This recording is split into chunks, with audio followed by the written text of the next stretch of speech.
YouTube channel تنو voice کے ناظرین السلام علیکم۔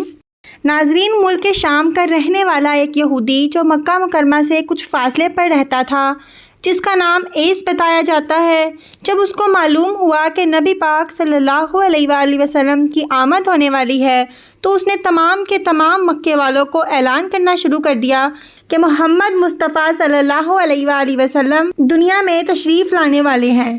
عرب کے بے ضمیر لوگ جو لوگوں پر ظلم و ستم کرتے تھے، اس ایس نامی یہودی نے ان کو بتانا شروع کر دیا کہ وہ تمہارے ظلم اور ستم کو ہمیشہ ہمیشہ کے لیے ختم کر دے گا، اور اس وقت جو اس کی نبوت کو نہ مانے گا اس کو مٹا دیا جائے گا۔ ہر طرف اسی کے ہی چرچے ہوں گے، ایک طرف یہ ایس نامی یہودی اور دوسری طرف اللہ کا حکم ملتے ہی حضرت ابراہیم علیہ السلام نے خانہ کعبہ کی تعمیر شروع کی، اور تعمیر کرنے کے بعد حضرت ابراہیم علیہ السلام نے دعا کے لیے ہاتھ اٹھائے اور کہا، اے میرے رب، تیرے حکم سے میں نے تیرے گھر یعنی خانہ کعبہ کو تعمیر کر دیا، اب اس کو بھیج دے جس کے لیے تو نے اس خانہ کعبہ کو تعمیر کیا۔ حضرت ابراہیم علیہ السلام کے بعد حضرت عیسیٰ علیہ السلام نے اپنی قوم کو اعلان کرنا شروع کر دیا کہ میں دنیا فانی کو چھوڑ کر جا رہا ہوں، میرے بعد جو ہستی آئے گی اس کا نام محمد مصطفیٰ صلی اللہ علیہ وآلہ وسلم ہوگا، انہیں محمد رسول اللہ کے نام سے جانیں گے۔ لوگوں نے حضرت عیسیٰ سے پوچھا کہ جن غائب کا ذکر کر رہے ہیں ان کی شان کا عالم کیا ہوگا؟ حضرت عیسیٰ نے نبی پاک کی شان بیان کرتے ہوئے اپنے لوگوں سے کہا کہ اگر اب اس نبی یعنی حضرت محمد کے جوتوں کے تسمے باندھنے کا موقع مل جائے تو ابن مریم کے بیٹے کے لیے یہ بہت ہی بڑی سعادت ہوگی۔ سیدہ آمنہ فرماتی ہیں کہ نبی پاک کی ولادت کا وقت قریب آیا، میں اکیلی بیٹھی ہوئی تھی، میں نے دعا کے لیے ہاتھ اٹھائے، اے میرے رب، میں تنہا بیٹھی ہوں، مگر سیدہ آمنہ کو یہ معلوم نہیں تھا کہ ان کی گود میں جو نور پل رہا ہے جب وہ دنیا میں روشن ہوگا تو اس کا چراغاں ساری کی ساری دنیا دیکھے گی، اور آمنہ کا نام قیامت تک زندہ ہو جائے گا۔ سیدہ آمنہ نے ابھی دعا کے لیے ہاتھ اٹھائے ہی تھے کہ 4 عورتیں ظاہر ہوئیں، ایک فرعون کی بیوی، دوسری آسیہ اور حضرت عیسیٰ علیہ السلام کی والدہ حضرت مریم۔ وہ چاروں کی چاروں عورتیں حضرت آمنہ کو مبارکباد دیتی ہیں۔ سیدہ آمنہ رضی اللہ تعالیٰ عنہ فرماتی ہیں کہ جب نبی پاک کی ولادت باسعادت ہوئی تو مجھے ایسا محسوس ہوا کہ میرے بدن سے کسی نور کا اخراج ہوا ہے۔ نبی پاک کا نور سیدہ آمنہ کے بدن اتھر سے نکلا اور نبی پاک کی ولادت ہوئی۔ حضرت آمنہ فرماتی ہیں کہ جب میرے لال کی ولادت ہوئی تو میں نے بیٹھ کر شام کے محلات دیکھ لیے، میری نظر اتنی بڑھ گئی کہ میں نے آسمان کی طرف دیکھا تو مجھے اللہ کا عرش نظر آنے لگا، اور جب نبی پاک پیدا ہوئے تو نبی پاک کے پیدا ہوتے ہی اللہ کو سجدہ کیا۔ جب نبی پاک کو خوشبو لگانے لگے تو نبی پاک کے جسم انور سے ایسی خوشبو نکلی کہ جو سارے مکے میں پھیل گئی۔ نبی پاک کی ولادت کے بعد پورے مکے میں شور برپا ہو گیا کہ احمد مصطفیٰ صلی اللہ علیہ وآلہ وسلم پیدا ہو چکے ہیں، کیونکہ مکے کا رواج تھا کہ جب بچہ پیدا ہوتا تو اس کو دائی لے جاتی اور کسی گاؤں میں لے جا کر ان کی پرورش کرتی، اور جب بچہ 2 سال کا ہو جاتا تو وہ دائی انہیں واپس لوٹا دیتی اور ان کے گھر والوں سے انعام کے طور پر معاوضہ لیتی۔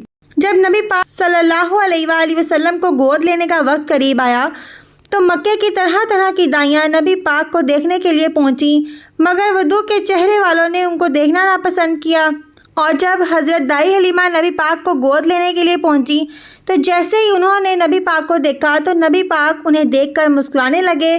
پھر دائی حلیمہ نے حضرت آمنہ سے کہا کہ میں آپ کے لال کو گود لینا چاہتی ہوں۔ وہ دائی حلیمہ حضرت آمنہ کی اجازت ملتے ہی نبی پاک کو ساتھ لے کر اپنے گاؤں کو لوٹ گئی۔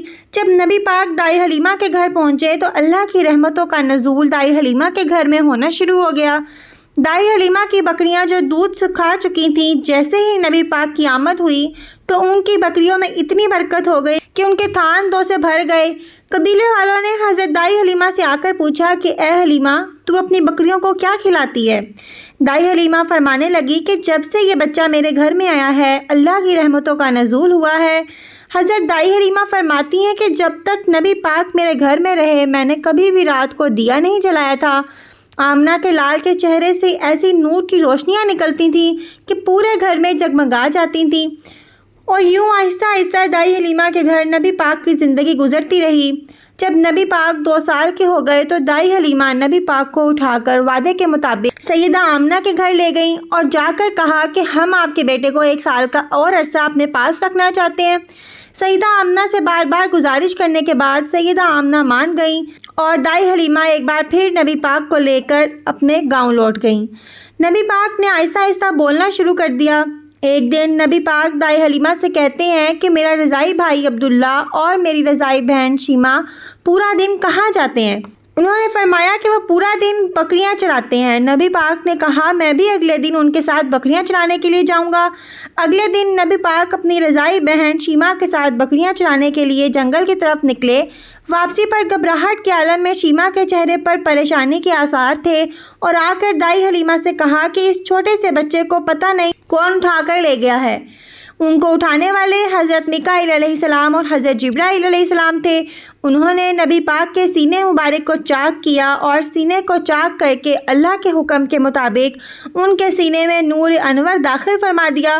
اور جب حضرت شیمہ اور دائی حلیمہ بھاگتے بھاگتے جنگل کو پہنچی تو نبی پاک سارا ماجرا سنایا کہ کس طرح سے 2 فرشتے آئے تھے، اور اس کے بعد حضرت دائی حلیمہ نے اپنے شوہر سے مشورہ کیا اور نبی پاک کو ہمیشہ ہمیشہ کے لیے ان کی والدہ حضرت آمنہ کے پاس چھوڑ آئیں۔ نبی پاک کے بچپن اور جوانی کے بہت سارے واقعات ابھی باقی ہیں۔ انشاءاللہ آنے والی کچھ ان ویڈیوز میں ان کا ذکر کریں گے۔ اللہ تعالیٰ سے دعا ہے کہ اپنے حبیب کے صدقے ہماری بخشش اور مغفرت فرما دے، آمین ثم آمین۔